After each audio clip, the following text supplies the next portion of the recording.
Transmigrated as a disabled protagonist, how should I continue the script? Chapter 27, I Like You. The atmosphere seemed to freeze for a moment. Rokudo Mukuro pondered, aren't you called Tezuka Osamu? Tezuka Osamu gave a fake smile, I also feel like that's my name, and not the one he said. Thanks to Yakimaru, their ally now doubted his real name. Fortunately, Rokudo Mukuro's understanding of Japanese wasn't deep enough, only having a basic grasp of the language. Otherwise, he would know that Dororo could be directly translated to muddy.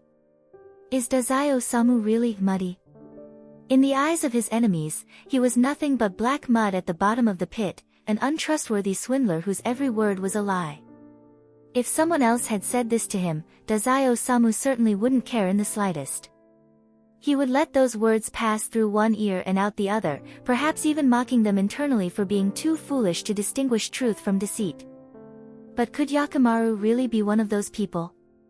He liked puppets, friends that could be controlled by his own hands, and he had painstakingly used illusions to restore a person.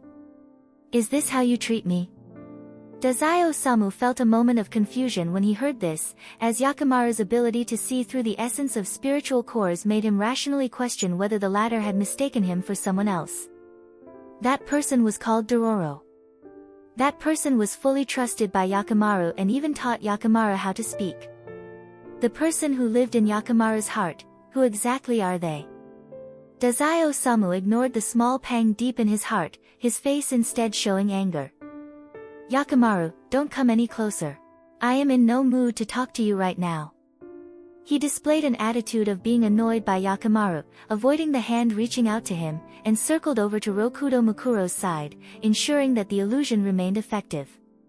Before he stepped out the front door he had asked Mori-san, is no longer human effective against foreign illusionists?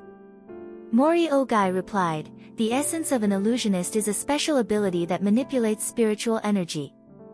It requires the aptitude to sense spiritual energy, and the entry threshold is slightly lower than that of natural ability users. You just need to find an illusionist broker, and in front of us, they'll be almost indistinguishable from ordinary people. There are many illusionists, but correspondingly there are very few powerful illusionists. Tezuka-kun, you are the nemesis of all supernatural forces, an absolute and unparalleled counterability user. Wow! If I get struck by lightning, will I die? The expression on Mori Ogai's face brightly read, will you die if you don't twist the truth, Tezuka-kun? Tezuka Osamu. Back to reality, Rokudo Mukuro's ploy was already exposed under Tezuka Osamu's watchful eye, trident, injury, blood, these three conditions combined would allow the illusionist to take control of someone's body. Rokudo Mukuro was confident he had already seized control of Yakimaru, while Tezuka Osamu didn't leave him any way out. Your personal conflicts shouldn't affect the bigger picture. Rokudo Mukuro sat back on the only worn-out sofa in the room, completely indifferent to his surroundings. His behavior exuded a kind of noble arrogance. Nakahara Chuya will be here soon. He didn't expect too much from them, but Rokudo Mukuro mentally prepared himself for any sudden developments. Alright. Tezuka Osamu didn't elaborate on how he found Rokudo Mukuro. The more intelligent the conversation, the shorter it was, and the less intelligence would be revealed. Even Kakimoto Chikusa, the sharpest of Rokudo Mukuro's subordinates, couldn't help but twitch at the exchange, unable to follow the two men's train of thought. Mukuro-sama, are those two reliable? At the sheep organization's stronghold, Nakahara Chuya received news of Kimura's disappearance. He immediately jumped up and grabbed the note left by the kidnappers, I've kept you waiting for a long time, Sheep King. As if mocking him, the other party left an incredibly convoluted and bizarre map of Suribachi. Even Nakahara Chuya, a local resident, was stunned. Who on earth drew this? Rokudo Mukuro, who came from Italy, commented that their map was already difficult to read, so he made it even more challenging for them. As Nakahara Chuya rushed ahead, the tense atmosphere between Tezuka Osamu and Yakimaru persisted, one-sidedly chilling. The two stood beside an empty room near Rokudo Mukuro. No matter what, Tezuka Osamu wouldn't allow Yakimaru to approach him, wearing an expression as if annoyed with an outsider. In reality, he was a little upset, using the opportunity to give Yakimaru time to reflect. Dororo, are you angry? Did I somehow say her name wrong? Yakimaru realized something was off. He felt that the common knowledge from the Transmigration Department training period wouldn't deceive him, fate would only guide the important protagonists and supporting characters along the storyline path.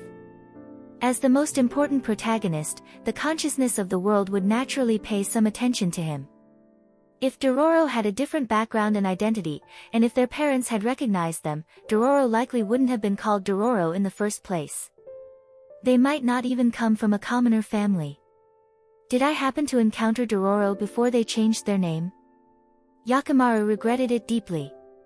The manga's main storyline takes place when he was 14, while the anime's storyline happens when he is 16. These two pieces of information mixed in his mind, disrupting his judgment. Gradually, his obsession with the storyline caused him to overlook his encounter with the girl who transmigrated, and he prioritized recognizing Dororo first. They were supposed to meet 2 years later and naturally tell each other their names.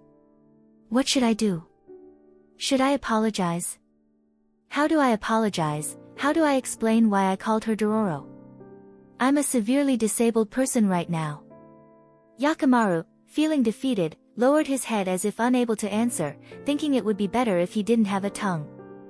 The pure white life flame of Dororo appeared right in front of his eyes, burning not to its fullness, but instead giving him gusts of eerie illusions. Having started, Yakimaru gave up pondering the question, following his instincts and hoping the other party would understand him.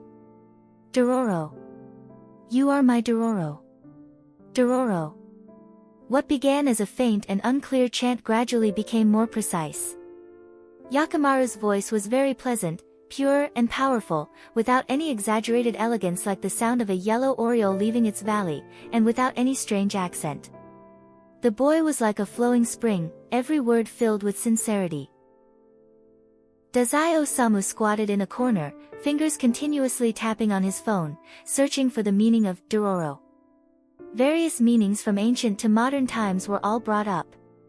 One definition stood out immediately. Dororo originated from classic of mountains and seas, and in ancient times, it referred to a monster.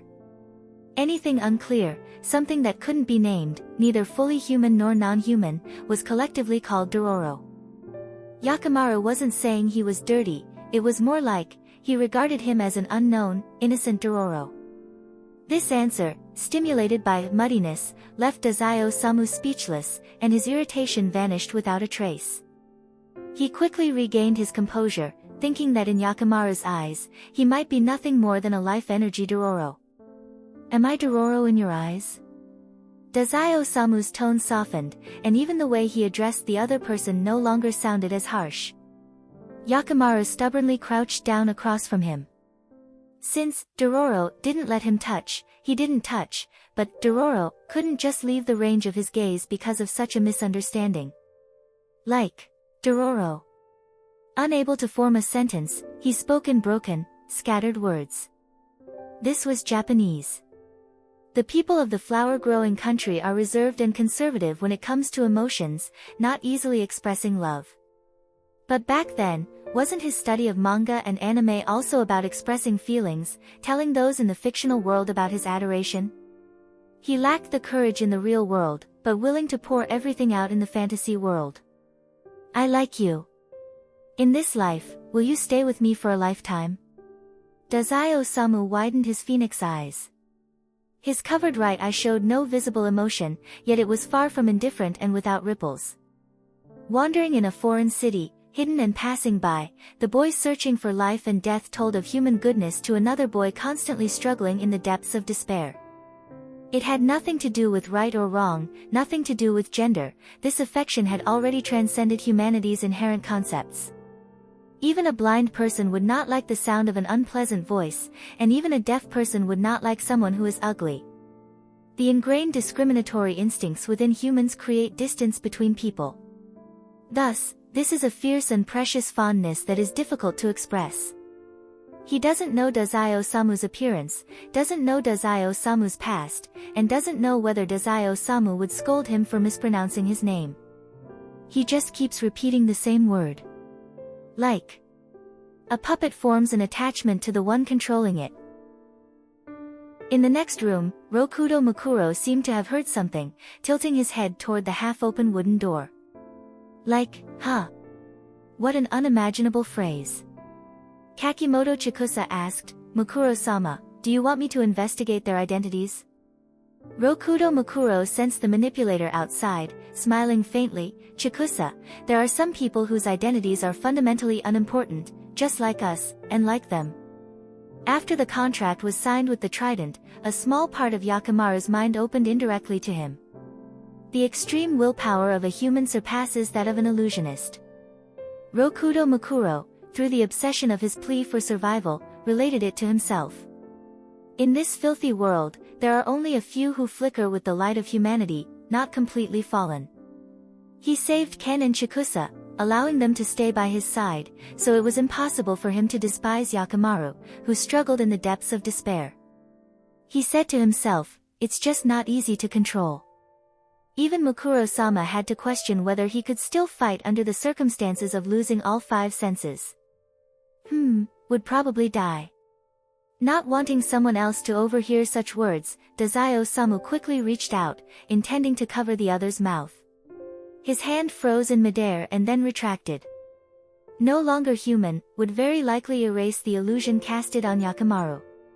A trace of sadness appeared on Yakimaru's face, his brows furrowed, and the lively, heart-touching expression outshone the dull mask. Dororo. Dororo is ignoring me.